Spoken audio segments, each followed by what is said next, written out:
Bienvenue dans un point repère conceptuel. Ceux qui nous intéressent ici sont universel, général, particulier, singulier. Je vais organiser le propos en 3 parties. La première propose des définitions. La deuxième présente des sujets scolaires. La troisième est l'application de ces repères. Pour cela, j'utiliserai des propos diffusés dans des médias. Première partie, définition. L'universel est ce qui ne connaît pas d'exception.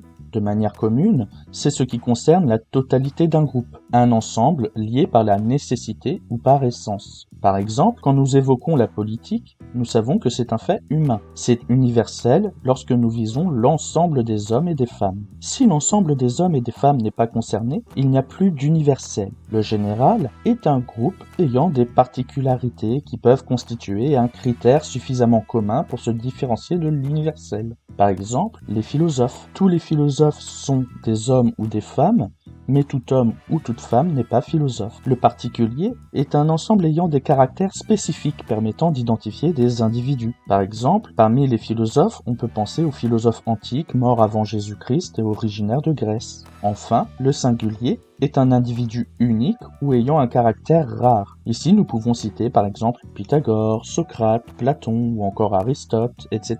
Nous pouvons simplifier ces définitions par une figuration, avec des groupes d'ensemble, comme voici. Le cercle plus large étant l'universel, comprenant les autres cercles. Attention, lorsque nous pensons ces repères conceptuels dans l'argumentation, l'universel ne peut pas être invalidé par le particulier ou le singulier. Par exemple, un médicament sera efficace pour traiter tel virus. C'est une généralité, mais il se peut qu'un individu particulier soit allergique. Cela ne remet pas en cause le traitement. En revanche, le particulier ou le singulier peut être invalidé par le général ou l'universel. Par exemple, le fait qu'il y ait une pancarte antisémite dans une manifestation ne veut pas dire que le mouvement dans son ensemble soit antisémite. Deuxième partie, exemple de sujet. Premier sujet. Dans quelle mesure toute philosophie est-elle critique du langage ? Il ne s'agit pas ici de problématiser l'ensemble du sujet.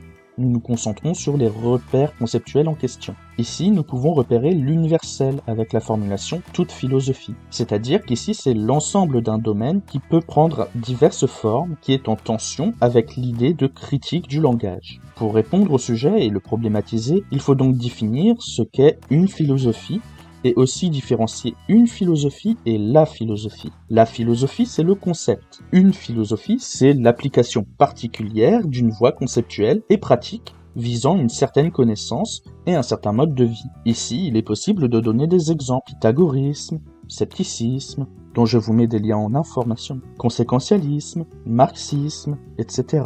Ainsi, il faut mettre cette particularité en tension avec l'universel pour le confirmer ou l'infirmer. Et il s'agit par la suite de faire le lien entre la philosophie et le langage pour ensuite figurer la mesure, c'est-à-dire la relation entre les deux. Étant donné que la philosophie est un travail du concept et l'idée de distinguer les termes, il suffirait de dire en quoi ce serait d'emblée une critique du langage. La mesure et la relation étant aussi à exemplifier par la culture philosophique de divers courants. Deuxième sujet, faut-il craindre les masses ? Ici, les repères conceptuels n'apparaissent pas immédiatement. Il faut les faire apparaître par les définitions. Ce sujet peut être intéressant parce que nous pouvons nous retrouver avec une figuration des groupes d'ensemble. Une masse, ici on présuppose un champ politique, est par définition un ensemble d'individus. Selon les observations et les philosophies, ces masses peuvent être homogènes, donc des ensembles d'individus ayant des intérêts communs, ou elles peuvent être hétérogènes, donc des ensembles d'individus n'ayant pas nécessairement d'intérêts communs. Dans ce cas, il faut s'intéresser aux raisons de cette formation de la masse en question, pour savoir répondre au sujet concernant les craintes. Donc les masses peuvent être concernées par les repères général et particuliers. Concrètement, une grève générale réveille des masses, donc des groupes d'individus ayant divers intérêts. Il y a ainsi une alliance entre des cheminots, des enseignants, des retraités, des personnels de santé, etc. Ce n'est qu'un exemple. Le sujet formule l'idée de plusieurs masses. Sont-elles dissociées ? Sont-elles associées ? Certaines seraient à craindre. Dans ce cas, on pense au particulier ou au singulier. Ou alors, est-ce qu'elles sont toutes à craindre ? Dans ce cas, on va penser à l'universel. Troisième partie, application. Première application. Le 13 août 2021, la ministre du Travail, de l'Emploi et de l'Insertion, Elisabeth Borne, a tweeté l'information suivante. Notre politique de relance et de protection des emplois porte ses fruits, en particulier chez les jeunes, où le taux d'emploi a retrouvé un niveau inégalé depuis 2008. Ici, nous nous interrogeons sur l'emploi du terme particulier. Cela peut paraître évident, tellement qu'on ne réfléchit pas forcément à son utilisation. La ministre évoque un niveau général de la politique menée contre le chômage. La situation s'améliorerait, mais il est intéressant de noter que, en particulier chez les jeunes, c'est-à-dire qu'ici un groupe spécifique fait l'objet de la concentration de la part d'un gouvernement.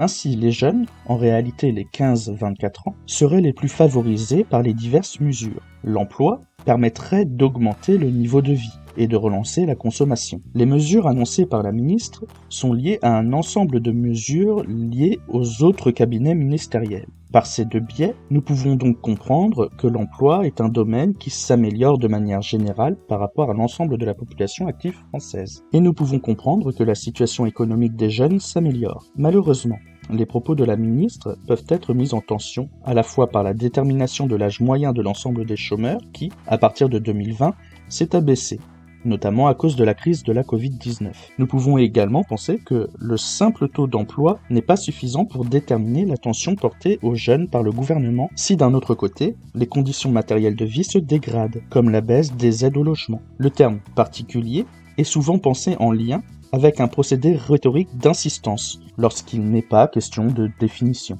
Deuxième application. Le 12 août 2021, le média France 3 Région Bretagne rapporte le décès de la peintre Geneviève Haas. Ici, le terme de singulier sert à la caractérisation, à la définition. Cela signifie que pour identifier une œuvre de l'artiste, il faut faire attention à ce que l'on appelle en art une signature. Le repère conceptuel sert à la précision d'un propos ou à la description d'un fait, d'un réel. Plus nous pensons le singulier, plus l'élément visé acquiert de l'importance. Il faut en être conscient lorsque l'on utilise ces termes en rhétorique. Merci d'avoir été à l'écoute et à bientôt.